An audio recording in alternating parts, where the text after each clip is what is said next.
चिन्तासन्तानहन्तरो यत्पादाम्बुजरेणवः श्रियानान्तान् निजाचार्यान् प्रणमामि मुहुर्मुहुः। यदनुग्रहतो जन्तु सर्वदुःखातितो भवेत् तमहं सर्वदा वन्दे श्रीमद्वल्लभनन्दनम्। अज्ञानतिमिरान्धस्य ज्ञानाञ्जनशलाकया चक्षुरुन्मीलितं येन तस्मै श्रीगुरवे नमः। नमामि हृदये शेषे लीलाक्षीरादिशायिनं लक्ष्मीसहस्रलीलाभिः सेव्यमानं कलानिधिं चतुर्भिश्च त्रिभिस्तथां षड्भिर्विराजतेयोऽसौ પંચધા હૃદયે મમ. શ્રી ગુસાઈજી મહારાજના અનુગ્રહથી અને 84-252 ભગવદીઓની કહાનીથી વાર્તા સાહિત્યમાં આજે ગુસાઈજીના સેવક ગોપાલદાસભાઈ, જે ભાઈલા કોઠારીજીના જમાઈ છે, તેમની વાર્તાનું અવગાહન આપણે કરીશું. ભાઈલા કોઠારીજીના આ જમાઈ એ અમદાવાદ પાસે રૂપપુરા એક ગામ હતું, તેમાં એ રહેતા હતા. એ પોતે સાત્વિક ભક્ત છે. લીલામાં એનું નામ સારંગી છે.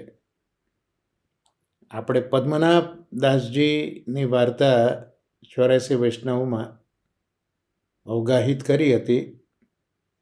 એ તો શ્રી મહાપ્રભુજીના નિર્ગુણ સેવક છે, પણ એમના જ અલૌકિક 3 સત્વ, રજ અને તમગુણ એ જ 252 ભગવદીઓમાં શ્રી ભાઈલા કોઠારીજી, ગોપાલદાસભાઈ અને માણેકચંદજી, એ 3 252 વૈષ્ણવો આ રીતે ચંપકલતા સખી જે પદ્મનાભદાસજી છે, તેમના જ આ ભાવોનું પ્રાગટ્ય છે. તો ગોપાલદાસજી જે છે એ સાત્વિક ભાવરૂપ છે, અને એમની એક સખી છે નિત્યલીલામાં, તો સારંગી નામ છે. એ સારંગી સખીની એક અંતરંગ સખી છે, અને એનું નામ ગોમતી છે. તો અહીંયા બોતલમાં પણ ગોપાલદાસની સ્ત્રી એ ગોમતી થઈ. આ ગોપાલદાસ એક વાણિયાને ત્યાં જન્મ્યા છે. એ વાણિયા રૂપપુરામાં રહેતા હતા, અને ગોમતી એનો જન્મ અસારવામાં ભાઈલા કોઠારીજીને ત્યાં થયો. હવે ગોપાલદાસજી જન્મ્યા ત્યારથી જ મૂગા હતા, કશું જ બોલતા ન હતા. તો જન્મથી એ મૂગા કેમ, શા માટે બોલતા નહોતા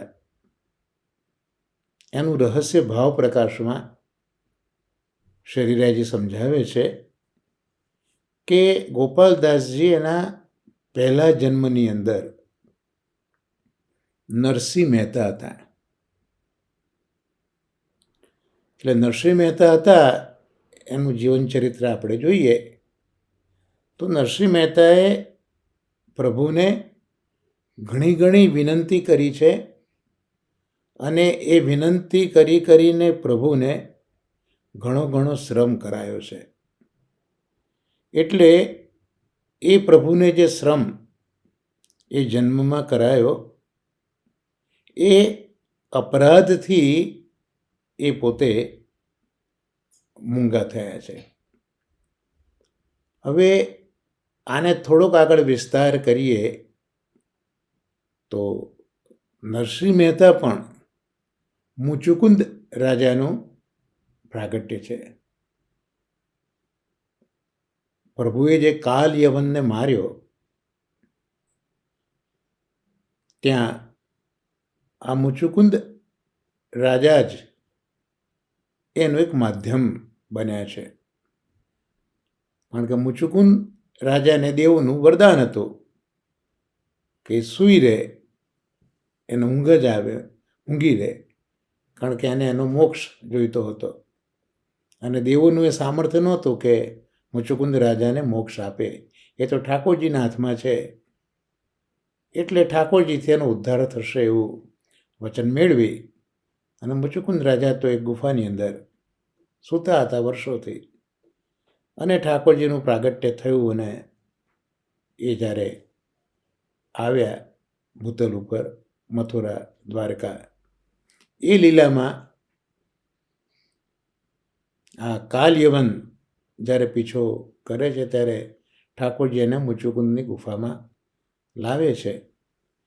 ઠાકોરજી પોતાનો પિતાંબર એ મુચુકુંદ રાજા પર ઉડાડી દે છે અને ગુફામાં આપ ઊભા રહે છે. કાલ યવન આવે છે, આ સૂતેલા મુચુકુંદને જુએ છે, પિતાંબર પણ ઉડ્યું છે અને લાગ્યું કે આજ કૃષ્ણ છે એટલે જગાડે છે. મુચુકુંદ જાગે છે, સાથે જ એના નેત્રોમાંથી જે તેજ છે એનાથી કાલ યવન ભસ્મ થાય છે અને મુચુકુંદ રાજાને પ્રભુ વરદાન માગવા કહે છે, મોક્ષ માગે છે.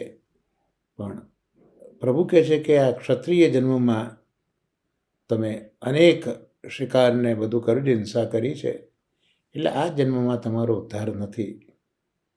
પણ એ જે આખો પ્રસંગ છે ત્યાં પછી આગળ આપણને મળે છે માહિતી કે એ જ મુચુકુંદ રાજા એ નરસિંહ મહેતા બનીને પ્રગટ થયા છે અને આ નરસિંહ મહેતાના સમયમાં પ્રભુને ખૂબ શ્રમ કરાયો છે. એના અપરાધ રૂપે એ હવે ગોપાલદાસજીના સ્વરૂપે જન્મ્યા છે અને આ ગોપાલદાસ 5 વર્ષના થયા ત્યારે ભાયલા કોઠારીની આ દીકરી ગોમતી સાથે એમની સગાઈ પણ થઈ છે. આટલા ભાવ પ્રકાશ પછી વાર્તા પ્રસંગને આપણે જોઈએ તો આ રીતે ભાયલા કોઠારીના જમાઈએ ગોપાલદાસ બન્યા. તો ગુસાઈજી જ્યારે સૌ પ્રથમ વખત ગુજરાતનો પ્રવાસ કરવા પધાર્યા છે ત્યારે ભાયલા કોઠારીજીના ઘરે બિરાજ્યા છે. એ જ વખતે ભાયલા કોઠારીજીએ કુટુંબ સહિત, પોતાના સઘળા કુટુંબ સહિત શ્રી ગુસાઈજીને નિવેદન કર્યું છે, દંડવત કર્યા છે. જ્યારે ગોપાલદાસનું નામ નિવેદન કરાવ્યું, દંડવત કરાવ્યા, ત્યારે ગુસાઈજી પૂછે છે કે અરે કોઠારી, આ છોકરો કોણ છે? એ સમયે ગોપાલદાસનું ઉંમર એ 9 વર્ષની થયેલી હતી.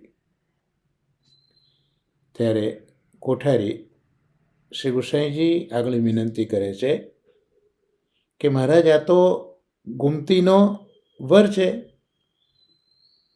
ત્યારે ગુસાઈજી કોઠારીની આગળ હસ્યા અને કહ્યું કે અરે, ગોમતીનો વર તો સાગર હોય, પણ આ બાળક તો બિલકુલ મુગ્ધ જેવું લાગે છે.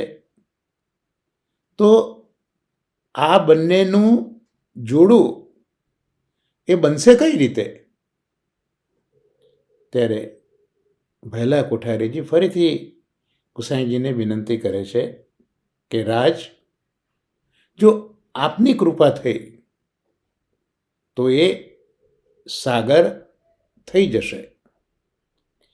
ત્યારે ગુસાઈજી મહારાજ એ ભૈલા કોઠારીના જમાઈ છે ગોપાલદાસ એમ જાણીને પોતાની ગોદમાં એ બાળકને બેસાડે છે અને કૃપા કરીને પોતાનું જે અધરામૃત હતું એ ગોપાલદાસના મુખમાં આપે છે. એટલે જેવો ઉગાર ગોપાલદાસજીએ લીધો એ સાથે જ ગોપાલદાસની બુદ્ધિ અતિ ઉજ્જવલ બની ગઈ અને ગોપાલદાસ ગુસાઈજીને દંડવત કરે છે અને વલ્લભાખ્યાનનો આરંભ કરે છે. એટલે પ્રથમ વલ્લભાખ્યાનની એ પંક્તિ બોલે છે: વંદો શ્રી વિઠ્ઠલ વર સુંદર નવઘન શ્યામ તમાલ. કેદાર રાગમાં એમણે આ પ્રથમ આખ્યાનનું ગાન કર્યું છે. તો આ તુક, આ પ્રથમ આખ્યાનની પ્રથમ તુક. તો આ રીતે સમગ્ર પ્રથમ વલ્લભાખ્યાન, જેને તળપદી ભાષામાં કડવા તરીકે પણ ઓળખે છે, તો ગોપાલદાસભાઈએ ગુસાઈજીની આગળ આ પ્રથમ આખ્યાન ગાઈ અને સંભળાવ્યું. ગુસાઈજી અને ભયલા કોઠારી આ સાંભળીને ખૂબ પ્રસન્ન થયા. હવે ગુસાઈજી ગોપાલદાસજીને આજ્ઞા કરે છે કે ગોપાલદાસ, હવે તમે આચાર્યજીનો ગુણગાન કરો. હવે શ્રી મહાપ્રભુજીનું ગુણગાન કરો. એટલે બીજું જે આખ્યાન છે એ ગુસાઈજીને દંડવત પ્રણામ કરીને ગોપાલદાસભાઈએ શ્રી વલ્લભના ગુણગાન શરૂ કર્યા. શ્રી લક્ષ્મણ સુત શ્રી વલ્લભ રાયજી સુમિરન કરતા દુષ્કૃત જાયજી. એટલે આ બીજું આખ્યાન પણ ગોપાલદાસજીએ ગુસાઈજીની સન્મુખ ગાયું. ત્યારે ગુસાઈજી હવે આજ્ઞા કરે છે કે હવે આ ગોમતીનો વર સાગર બન્યો. આ આશીર્વાદ શ્રી ગુસાઈજી ગોપાલદાસને આપે છે. અને પછી તો સાતે આખ્યાન ગોપાલદાસે કર્યા. આ પ્રસંગમાં ભાવપ્રકાશ શરીરાય ચરણો એ પ્રકારે કરે છે કે આ વાર્તામાં ગુસાઈજી પોતાના ભક્તનો ઉત્કર્ષ બતાવે છે. સ્વકીર્તિવર્ધન શ્રી મહાપ્રભુજીનું નામ પ્રગટ કર્યું છે ગુસાઈજીએ જ શ્રી સર્વોત્તમજીમાં. ત્યાં કે મહાપ્રભુજીએ પોતાની કીર્તિ વધારવાની કંઈ જરૂર નથી. સ્વનામ ધન્ય શ્રી વલ્લભ છે, શ્રી મહાપ્રભુજી છે, પણ પોતાના સ્વકીયો જે છે એની કીર્તિ શ્રી વલ્લભ અને શ્રી વિઠ્ઠલ વધારતા હોય છે. તો અહીંયા આ વાર્તામાં આ રીતે શ્રી ગુસાઈજી પોતે પોતાના ભક્તનો ઉત્કર્ષ બતાવે છે. એટલે ભયલા કોઠારી દ્વારા શ્રી ગુસાઈજી ગોપાલદાસને સાગર થશે એવું કહે છે અને એ જ વાણી તત્કાલ ફલિત પણ થઈ ગઈ. એટલે ગોપાલદાસ આગળ ગાય છે, ભક્તજન પદરજ પ્રતાપે સકલ સરિયા કાજ. એટલે ભક્તજન એ ગુસાઈજીના પદરજ પ્રતાપથી જ સઘળા પોતાના કાર્યોને સિદ્ધ કરી શકે છે. તો આ ગોપાલદાસજીની પ્રથમ વાર્તા આપણે જોઈ. બીજો પ્રસંગ પણ આપણે જોઈએ તો ગોપાલદાસજીએ ગુસાઈજી ઠાકોરજીના પદ પણ ગાયા છે. વલ્ભાખ્યાન તો આપણે જાણીએ છીએ કે 9 વલ્ભાખ્યાન ગાયા છે ગોપાલદાસજી, પણ ઠાકોરજીના પદો પણ લગભગ 100 જેટલા પદો ગુજરાતી ભાષામાં ગોપાલદાસે ગાયા છે. અને એ વખતે એમાં જે છાપ છે એ છાપ નરસિંહ મહેતાની એમને મૂકી છે. તો આ રીતે વલ્ભાખ્યાન સિવાય પણ નરસિંહ મહેતાની છાપથી બીજા 100 પદો શ્રી ઠાકોરજીના ગાયા છે. કારણ કે જે નરસિંહ મહેતાના જન્મ લઈને પ્રભુને શ્રમ કરાવ્યો છે એ જ શ્રમનું આ નિવારણ કરતા હોય એવી રીતે નરસિંહ મહેતાની છાપથી ગુજરાતીમાં ઠાકોરજીના 101 પદો ગાયા. ભાવપ્રકાશમાં એ પણ સમજાયું કે હવે ગોપાલદાસજીને પોતાના પૂર્વ સ્વરૂપનું જ્ઞાન થઈ ગયું. એમને થઈ ગયું કે હું પહેલાં કોણ હતો, એ પૂર્વ સ્વરૂપનું જ્ઞાન થયું. અને એ જ્ઞાન થયું એટલે એમને ખ્યાલ આવ્યો કે હું તો નરસિંહ મહેતાનો અવતાર છું. અને એ જન્મમાં મેં મર્યાદા રીતિથી પ્રભુનું મહાત્મ્ય ગાયું છે. એ જન્મમાં પણ મહાત્મ્ય તો ગાયું મેં, પણ મર્યાદા પ્રકારથી ઠાકોરજીનું મહાત્મ્ય ગાયું. તો હવે પુષ્ટિ પ્રકારથી જ હું એ પદોનું ગાન કરું. તો એવા પદો કે જે વાણીમાં પુષ્ટિનો સંબંધ હોય. તો આ કારણે ગોપાલદાસે ગુજરાતીમાં ઠાકોરજીના પદો પણ ગાયા છે એવું શ્રી હરિરાય ચરણો સમજાવે છે. તો આ રીતે ગોપાલદાસ ઉપર શ્રી ગુસાઈજીએ કૃપા કરી અને ગોપાલદાસને સાગર બનાવી દીધા. મહાપ્રભુજીની કૃપા પણ આપણે વિચારીએ તો અષ્ટસખાઓમાં સુરદાસજી અને પરમાનંદાસજી એમને પણ મહાપ્રભુજીએ સાગર બનાવી દીધા છે. અહીંયા ગુસાઈજી ગોપાલદાસજીને સાગર બનાવી દે છે.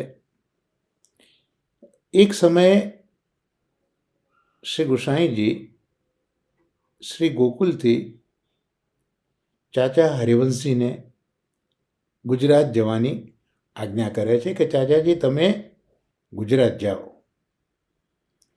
તો ચાચાજીને તો ગુસાઈજીના સ્વરૂપમાં જે આસક્તિને વ્યસન છે એટલે ચાચાજી ગુસાઈજીને એ વિનંતી કરે છે કે રાજ, હું આપના દર્શન વગર મારા દિવસનો નિર્વાહ હું કઈ રીતે કરીશ?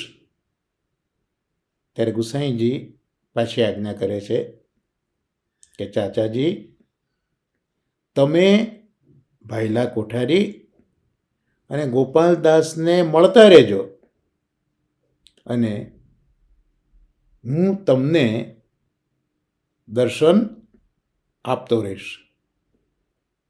ત્યારે ચાચાજી પ્રભુ પાસે, પ્રભુ ચરણો પાસે આજ્ઞા માગીને ગુજરાત જાય છે. જે દિવસથી ચાચાજીએ ગોકુળ છોડ્યું તે દિવસથી નિત્ય શ્રી ગુસાઈજી ચાચાજીને દર્શન આપતા હતા. આ પ્રકારે ચાચા હરિવંશજી ગુજરાત પહોંચ્યા. એટલે ગુજરાત આવ્યા ત્યાં સુધી રોજ ગુસાઈજી દર્શન તો આપતા જ હતા.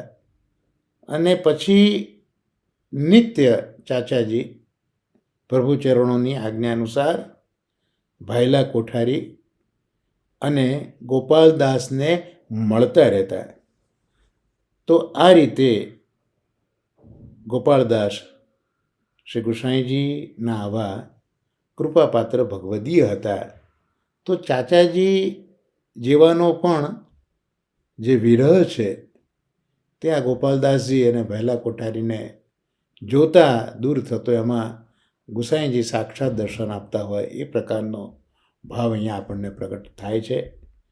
તો આટલા બધા કૃપાપાત્ર ભગવદીય જે ગોપાલદાસજી છે, તો એમની બીજી વાર્તા તો કેટલી કહીએ આપણે. તો આ સાથે પદ્મનાભદાસજીનો જે એક અલૌકિક ભાવ, સાત્વિક ભાવ, એનું સ્વરૂપ એ ગોપાલદાસજી, એની વાર્તાઓનું અવગાહન આપણે કર્યું છે. અને આપણે ભાયલા કોઠારીની વાર્તામાં તો જોયું જ હતું કે એ રાજસ ભાવથી પ્રગટ થયા છે. અને હવે જે તામસ ભાવ બાકી રહ્યો તેના સ્વરૂપની પણ થોડીક વાતો કરી લઈએ. તો એ તામસ ભાવ જે છે પદ્મનાભદાસજીના સ્વરૂપનો, ચંપકલતા સખી એટલે, તો એ તામસ ભાવ એ આપણા ગુસાઈજીના સેવક માણેકચંદ ક્ષત્રિય. તો માણેકચંદ ક્ષત્રિયની વાર્તાનું પણ અવગાહન થોડુંક આપણે કરી લઈએ. તો એ આગ્રામાં રહેતા હતા. હવે એમની વાર્તાનો ભાવ પ્રકાશ હરિરાય ચરણો આ રીતે કરે છે કે માણેકચંદ એ તામસ ભક્ત છે. લીલામાં એમનું નામ રાગિની છે. ચંપકલતાથી એ પ્રગટી છે, એટલે ચંપકલતાના ભાવરૂપ છે. આ રાગિનીને એક સખી છે. જેમ ગોપાલદાસજીની પણ નિત્યલીલામાં એક સખી છે, એવી રીતે અહીંયા રાગિનીને પણ નિત્યલીલામાં એક સખી છે. અને એ સખીનું નામ અનુરાગિની છે. માણેકચંદજીની સખી માણેકચંદ સખી રૂપે રાગિની, અને માણેકચંદની પાછી જે સખી નિત્યલીલામાં એનું નામ અનુરાગિની, જે અહીંયા માણેકચંદના સ્ત્રી બન્યા છે. આગ્રામાં ગોપાલપુરા સ્થળ છે, એની નજીકમાં આ બંને માણેકચંદ અને એમની થનારી સ્ત્રી એ જે ઘરમાં જન્મ્યા તે ક્ષત્રિયના ઘર હતા, પણ ખૂબ નજીક ઘર હતા. અને એ બંને ઘરવાળા જે ક્ષત્રિય હતા એમને પરસ્પર મિત્રતા હતી. એટલે બંને જણાએ કહ્યું કે આપણો બેટો અને બેટીનો વિવાહ કરીએ તો સારું. એટલે બંને જ્યારે મોટા થયા ત્યારે એમનો વિવાહ કરવામાં આવ્યો. હવે માણેકચંદના પિતા એ રાજદ્વાર રાજાને ત્યાં ચાકર હતા, એટલે એમને દ્રવ્ય ખૂબ જ ભેગું કરેલું હતું. થોડા દિવસમાં આ લગ્ન પછી થોડા દિવસમાં પિતા મરી ગયા. એટલે માણેકચંદ એમના પિતાની જગ્યાએ રાજદ્વારમાં ચાકર તરીકે કામ કરવા લાગ્યા. હવે પ્રથમ વાર્તા પ્રસંગમાં આપણે જોઈએ તો શ્રી ગુસાઈજી એકવાર શ્રી નાથદ્વારાથી અડેલ પધારી રહ્યા હતા. ત્યારે રસ્તામાં આગ્રા આવ્યું. આગ્રામાં આ માણેકચંદના ઘરની પાસે જ એક વૈષ્ણવનું ઘર હતું. એટલે ગુસાઈજી આગ્રામાં આ વૈષ્ણવના ઘરે મુકામ કરે છે. એ વખતે ઉષ્ણકાળના દિવસો હતા. એટલે સાંજના સમયે આ પેલા વૈષ્ણવની જે અટારી હતી એના પર એક ઝરૂખો હતો. ત્યાં ગુસાઈજી બિરાજ્યા હતા. હવે એ વૈષ્ણવના સન્મુખ જે ઘર હતું એ માણેકચંદનું હતું. અને માણેકચંદની સ્ત્રી કંઈક કામસર એ પોતાની અટારી ઉપર ચડી આવી હતી. તો એ માણેકચંદની સ્ત્રીને સામે જ ઘરમાં અટારીમાં બિરાજેલા શ્રી ગુસાઈજીના દર્શન થયા. દર્શન કેવા થયા? જાણે સાક્ષાત પૂર્ણ પુરુષોત્તમ આનંદ માત્ર કરપાદ મુખોદરાદિ, આમ સર્વ અંગ આ રીતે આનંદાત્મક છે એવા પુરુષોત્તમ સ્વરૂપથી દર્શન શ્રી ગુસાઈજીએ માણેકચંદની સ્ત્રીને કરાવ્યા. એટલે આ સ્ત્રી તો પ્રભુચરણના દર્શન કરતા ત્યાં જ સ્થિર થઈ ગઈ. સમય વીતતો ગયો. પોતાના દેહનું અનુસંધાન માણેકચંદના પત્ની ભૂલી ગયા છે. રાતના સમયે માણેકચંદ જ્યારે રાજદ્વારથી પાછા પધાર્યા ત્યારે ઘરમાં કામ કરનારી બાઈને પૂછ્યું કે ક્યાં છે એની પત્ની, ક્યાં છે એમ પૂછ્યું. ત્યારે એ કામવાળીએ બાઈએ કહ્યું કે તો અટારી ઉપર જઈને બેઠા છે.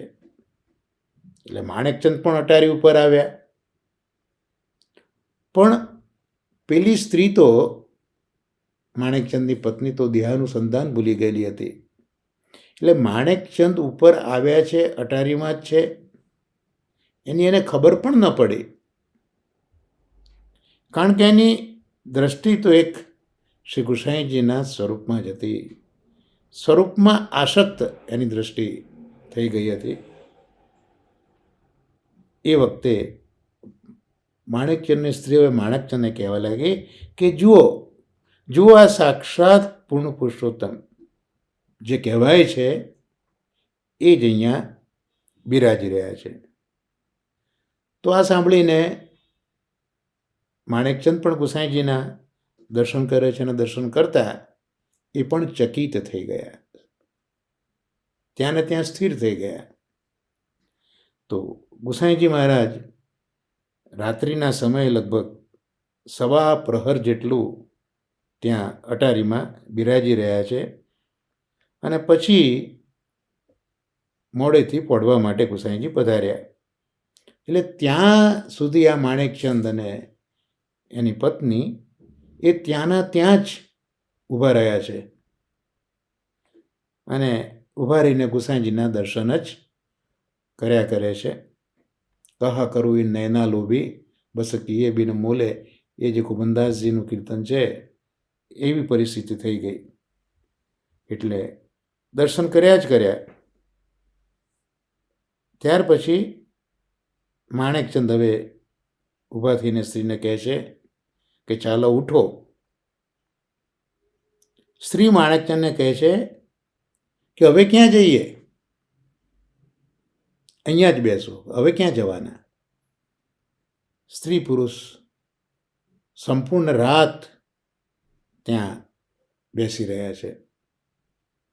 પ્રાતઃકાળ થયું, બંને જણાએ દેહકૃત્ય કર્યું, સ્નાન કર્યું અને ગુસાઈજીની પાસે જઈ દંડવત કરે છે અને પ્રભુચરણને વિનંતી કરે છે કે રાજ, અમને કૃતાર્થ કરો, અમને કૃતાર્થ કરો.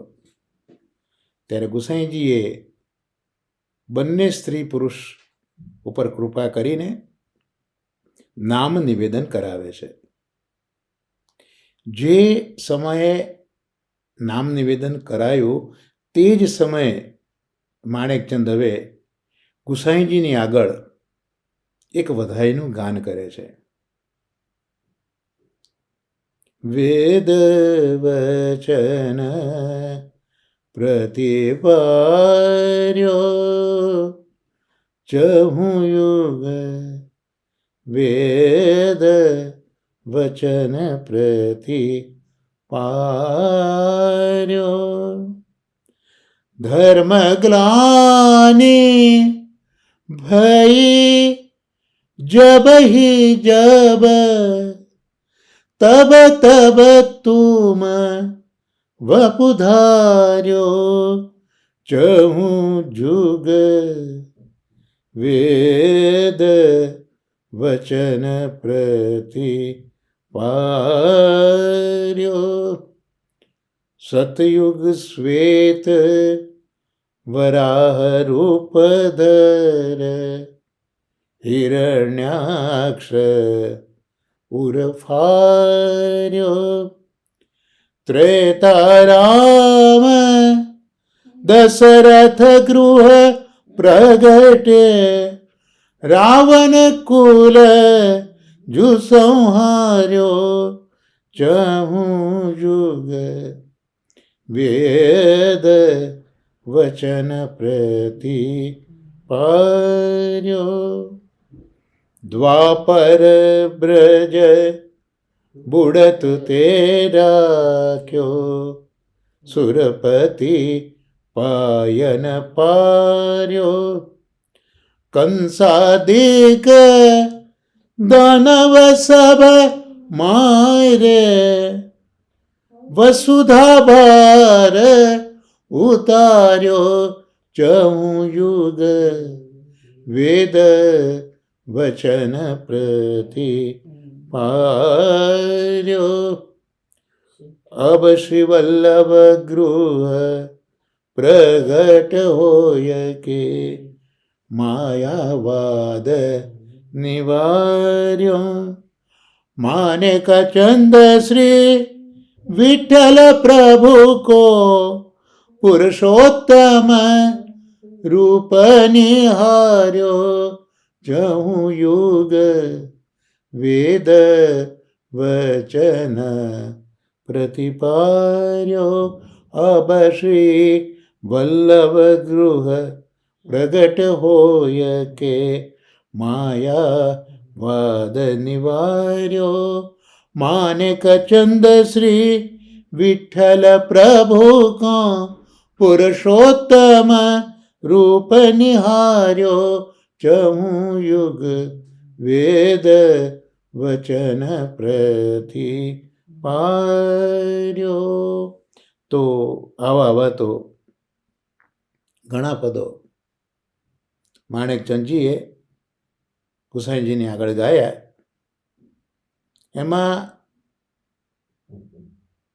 ગુસાઈજીને માણેકચંદ પૂર્ણ પુરુષોત્તમ રૂપે નિરખી રહ્યા છે એવું વર્ણન છે.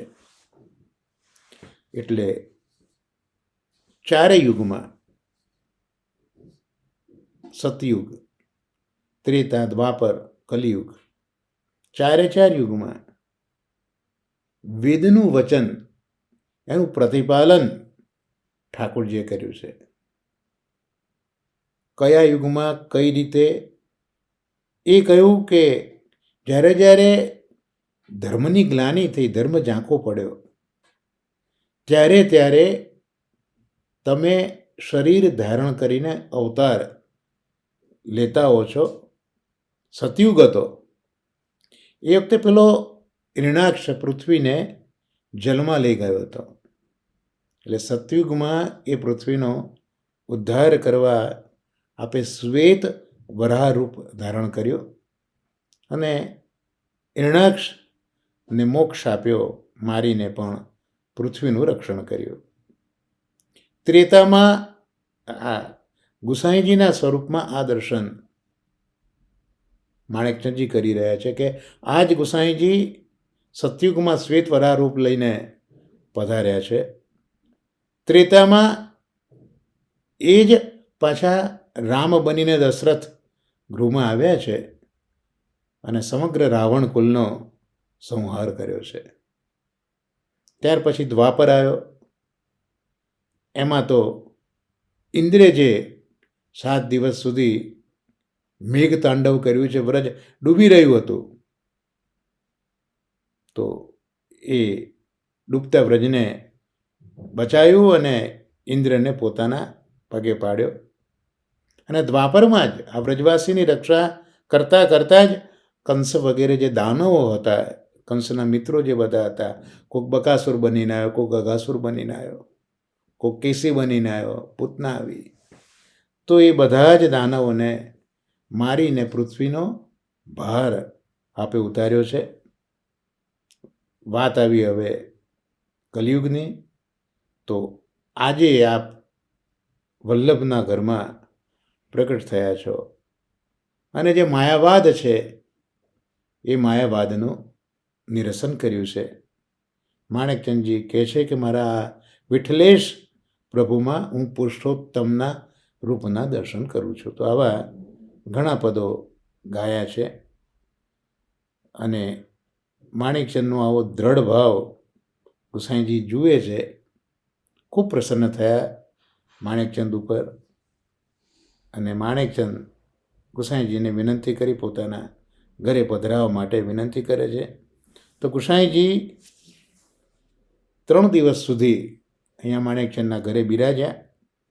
હવે જ્યારે ગુસાઈજી અડેલ પધારવા લાગ્યા ત્યારે આ બંને જણાએ શું કર્યું, શું પ્રસંગ બન્યો, એ હવે આપણે આવતા આપણા વાર્તા સાહિત્યના સત્સંગમાં જોઈશું કે કેવું સમર્પણ માણેકચંદ અને એમના પત્નીએ કર્યું છે, એ આપણે હવે આવતા સત્સંગમાં જોઈશું. તો આજે 3 દિવસ ગુસાઈજી બિરાજ્યા છે અને પછી હવે જ્યારે એ અડેલ પધારવા જઈ રહ્યા છે તે સમયના પ્રસંગનું વર્ણન આવતા સત્સંગમાં આપણે કરીને આજના વાર્તા સાહિત્યના પ્રસંગને અહીંયા આપણે વિરામ આપીએ અને આપણો જે બીજો સત્સંગનો જે ભાગ છે એમાં શરીરાય ચરણોના શિક્ષાપત્રનું અવગાહન આપણે કરીશું.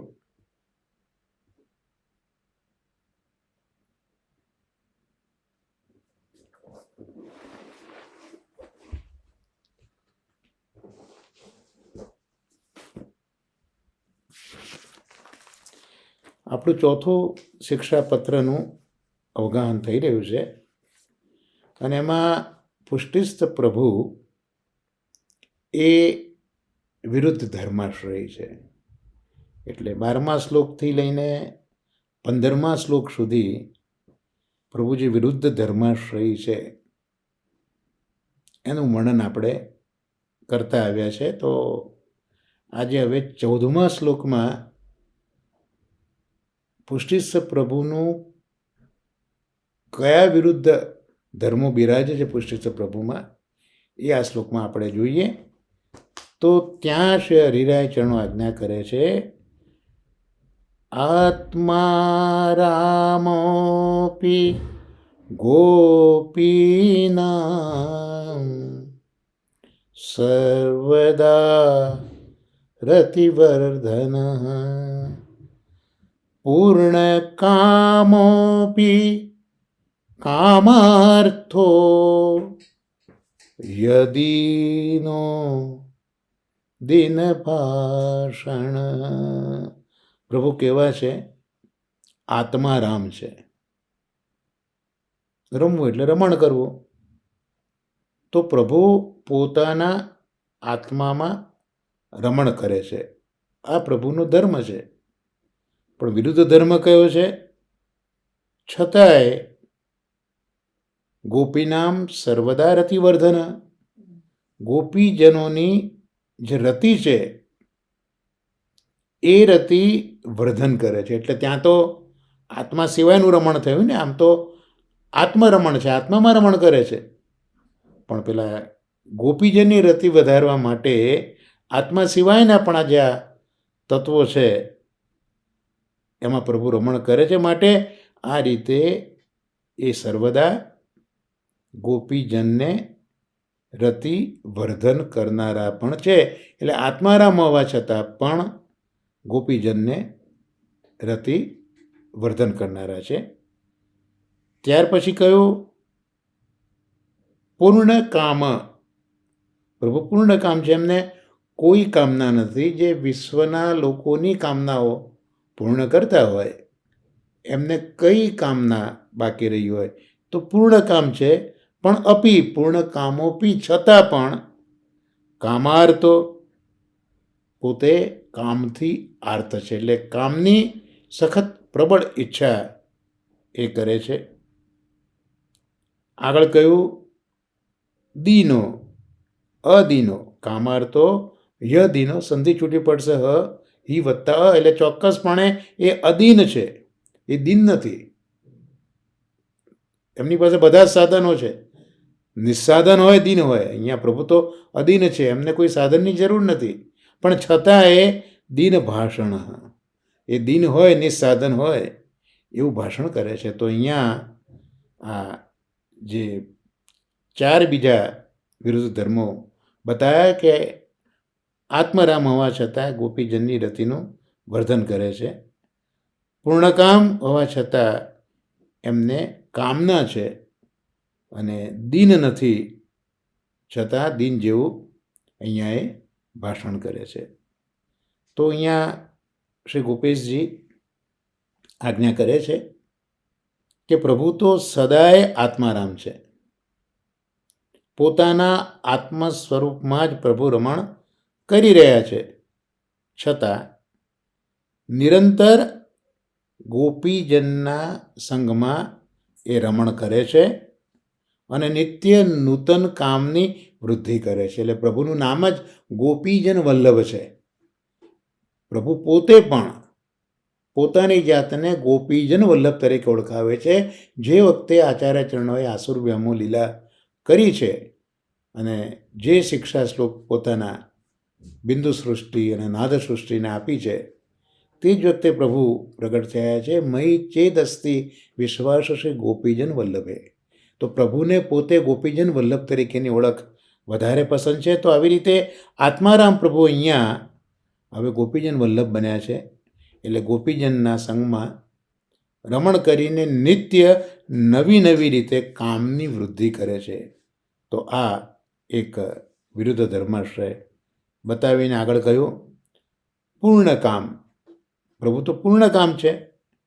અને પૂર્ણ કામ, કામનો બીજો અર્થ સાક્ષાત મન્મથ મોહન. કામ એટલે માત્ર કામનાઓ, ઈચ્છા એવો અર્થ એક જ નથી. પણ અહીંયા બતાવ્યું કે આપ તો સાક્ષાત મન્મથ, એટલે કામદેવના પણ મન્મથ છે, એનું પણ મથન કરનારા છે. તો એ પ્રભુને કામ વસ્તુની તો ગણતરી શું હોય? એમને કોઈ કામની ગણતરી ના હોય. જે પોતે કામનું પણ મન્મથ કરે છે, એમને કોઈ કામની ઈચ્છા ન હોય જ ન શકે. છતાંય પોતે બતાવે છે કેવું કે હું કામથી આર્ત છું, કામની ઝંખના કરું છું. દાખલા તરીકે સ્વલ્પ ભૂખ કે તરસ લાગી હોય તો પણ એ ભૂખ તરસ મટાડવા માટે પદાર્થો માગે છે.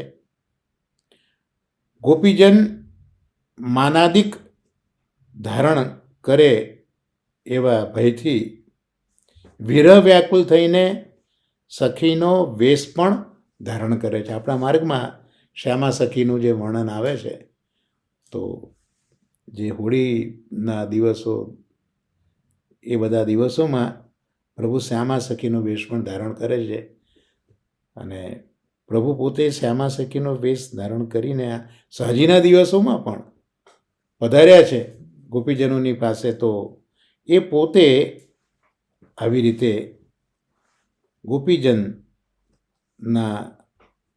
માનાદિક જ્યારે ધારણ કરે તો એવા એ ભયથી વિરહ વ્યાકુલ થઈને આ વેશ ધારણ કરે છે. એટલે જે પૂર્ણ કામ છે એ પણ આવી રીતે કામથી આર્ત બને છે. બીજું અદીન, તો આ જે પ્રભુ છે એ પ્રભુમાં આમ તો દીનતા છે જ નહીં, દીનતા રહી જ છે. કારણ કે ઈશ્વરના એ ઈશ્વર છે, ત્રિલોક એમને નમન કરે છે, પણ પ્રભુ દીનતા શા અર્થે ધારણ કરે? જે પ્રભુ અદીન છે એ હવે દીન પણ બને છે, કારણ પ્રભુ ભક્તો સાથે દીન બની જાય છે અને કહે છે કે હું તો તમારો જ છું, તમારા વિના અન્યને હું જાણતો નથી.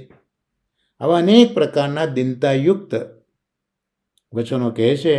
તો આ પ્રભુનું વિરુદ્ધ ધર્મોના આશ્રય હોવાપણું અહીંયા આ રીતે બતાવ્યું 14મા શ્લોકમાં. 15મો શ્લોક જોઈએ આપણે આગળ, કારણ કે 15મા શ્લોક સુધી વિરુદ્ધ ધર્માશ્રય છે. તો અહીંયા જે બતાવે છે તે સ્વપ્રકાશોપ્ય પ્રકાશો બહિષ્ટોંતઃ સ્થિતિ સદા અસ્વતંત્ર સ્વતંત્રોપી સમર્થો ન તથાપિ ચ. તો પ્રભુ સ્વપ્રકાશ તો છે, સ્વપ્રકાશ અપી અપ્રકાશ. તો પ્રભુ પોતાના તેજથી જ પ્રકાશયુક્ત છે.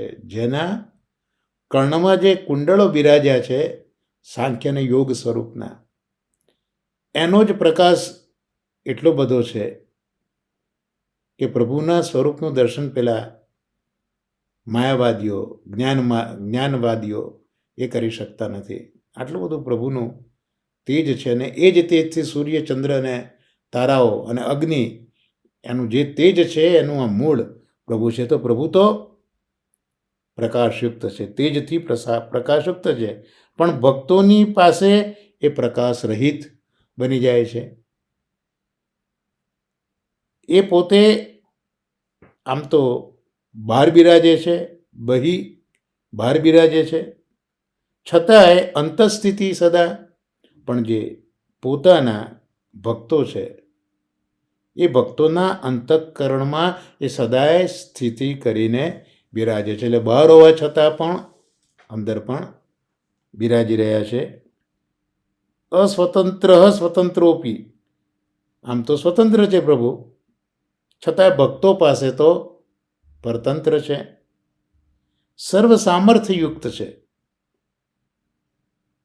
સમર્થો હિ, સર્વ સામર્થ્ય પ્રભુમાં છે, છતાં પણ ભક્તોની પાસે અસમર્થ બની જાય છે. તો અહીંયા જે વિરુદ્ધ ધર્માશ્રય બતાવ્યો, ત્યાં શ્રી ગોપેશજી મહારાજ વિવેચનમાં લખે છે કે સમસ્ત ત્રિલોકમાં જે તેજ છે એ પ્રભુનું જ છે.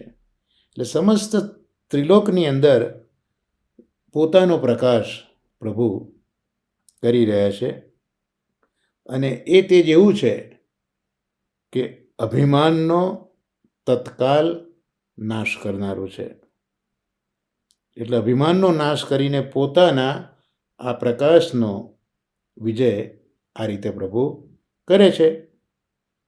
પણ ભક્તો પાસે એ પોતે આવા વિજયી પ્રકાશને જાણતા પણ નથી. એટલે પોતાના ભક્તો પાસે એ આ પોતાનો પ્રકાશ પ્રગટ કરતા નથી. ઓન ધ કોન્ટ્રરી, એ ભક્તો જે કહે છે તે જ થાય છે. ભક્તો જે કહે તે જે કરતા હોય, તો આ તો ભક્ત જે ચાહે તે જ બધું બનતું હોય છે. ત્યાં પ્રભુનું ધારેલું કંઈ થતું નથી. અને જે ભક્ત કહે તે જ પોતે કરતા હોય છે. પ્રભુ બહાર સ્થિતિ તો કરે જ છે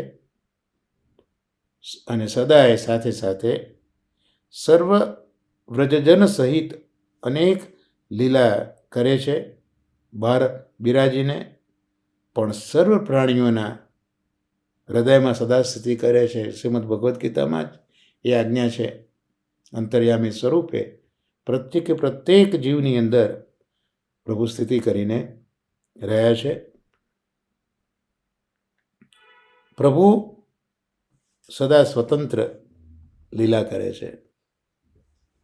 સ્વેચ્છાથી ક્ષણમાં બ્રહ્માંડની ઉત્પત્તિ પણ કરે, એ બ્રહ્માંડનો નાશ પણ કરે, પણ જ્યારે ભક્તો આવે ત્યારે ભક્તોને તો એ વશ થઈ જાય છે.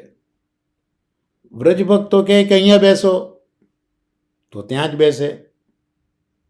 ભક્તોની આગળ પોતે સ્વતંત્ર છે કે સ્વાતંત્ર્યની વાત ભક્તો આગળ પ્રભુ કરતા નથી.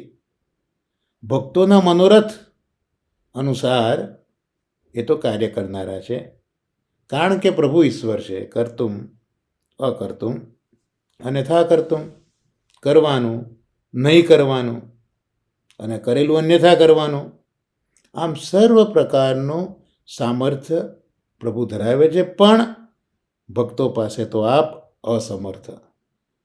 ઈશ્વર છે એટલે સમર્થ તો છે જ, પણ ભક્તો આગળ પોતાનું સામર્થ્ય પ્રગટ કરતા નથી, અસમર્થ બની જાય છે. અને વ્રજ ભક્તો એમને ધ્યાનમાં આવે ત્યાં ગોદમાં લઈ જાય, પોતાનું મનોરથ પૂર્ણ કરે અને ત્યાં પ્રભુ સામર્થ્ય રહિત પણ બની જાય છે. તો આવા પ્રભુ આ વિરુદ્ધ ધર્માશ્રય છે.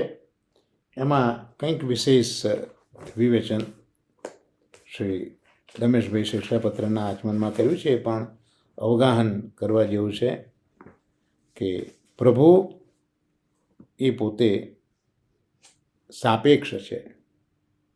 ગોપીજનો પાસે તે અપેક્ષા રાખે છે કે મને અમુક સામગ્રી તમે આરોગાવો.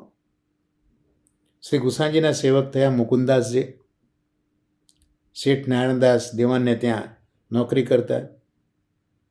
રાજભોગ કરી ઘરવાસી નોકરી કરવા જાય ત્યારે પ્રભુ આજ્ઞા કરે કે મુકુંદાસ, આજ મારા માટે અમુક લીલો મેવો લઈને આવજે તું. એ લઈને આવે તો જ પ્રભુ સાંજે અંદરથી કમાડ ખોલે.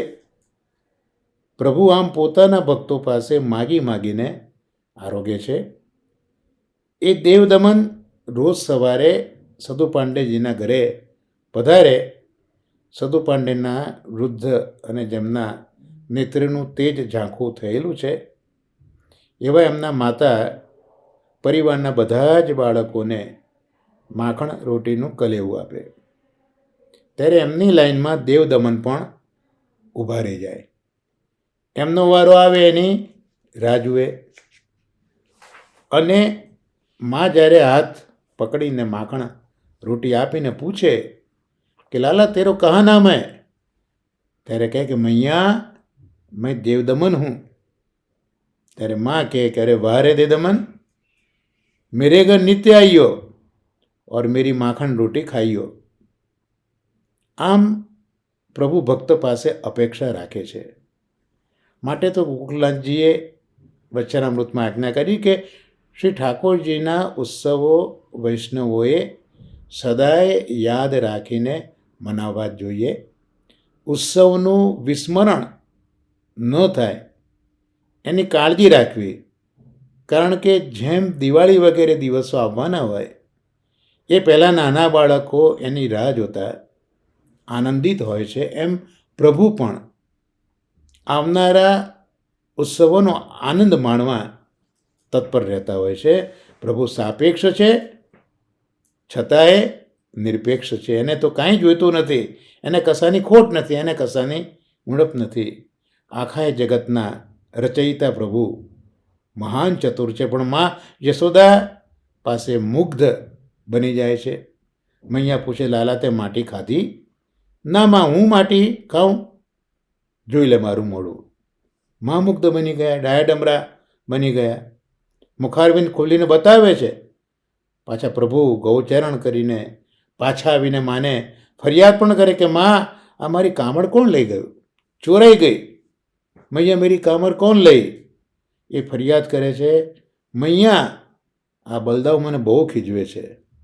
મૈયા મનસુખો આજે મારી છાસ પી ગયો. આવા એ મહામુગ્ધ પ્રભુ છે.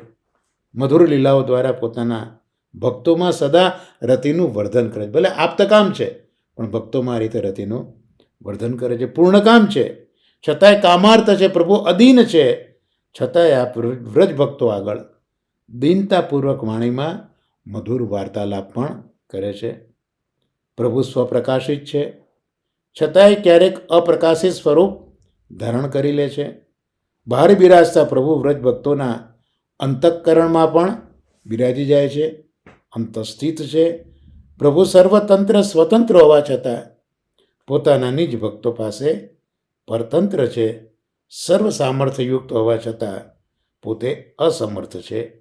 આવી લીલા કરે છે. તો આમ આ 12 થી 15 શ્લોક સુધીમાં હરિરાય ચરણોએ પ્રભુના 12 વિરુદ્ધ ધર્માશ્રયોના દર્શન કર્યા છે.